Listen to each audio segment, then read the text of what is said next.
देख रहे हैं GB2 न्यूज़ के साथ में हूँ सज्जाद शिगरी, रिपोर्टर ज़िला शिगर। नाजरीन, इस वक्त मैं ज़िला शिगर के इलाके हशीपे में मौजूद है।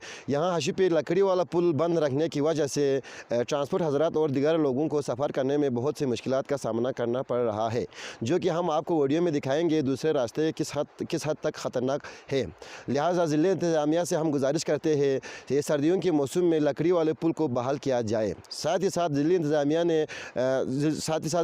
ने हिदायत जारी कर दिया है कि गैर ज़रूरी सफ़र से इज्तनाब करें और जो हज़रात ज़रूरी सफ़र करते हैं वो अपने गाड़ी के साथ सेफ्टी। वीडियो में आपको पहला जो रोड दिखा रहे हैं जिस वे में इस वक्त ट्रांसपोर्ट हज़रात चलते हैं, जो किसी भी वक्त हादसे का सबब बन सकते हैं। और ये लकड़ी वाला जो पुल है ये पिछले 1 साल से बंद है, मुकम्मल बंद है। लिहाजा ये ट्रांसपोर्ट हज़रात और यहाँ की आवाम की तरफ से एक अपील है कि ये लकड़ी वाला पुल को इसी सर्दियों के मौसम के लिए बहाल किया जाए। इसी के साथ मुझे इजाज़त दीजिए। अल्लाह निगहबान।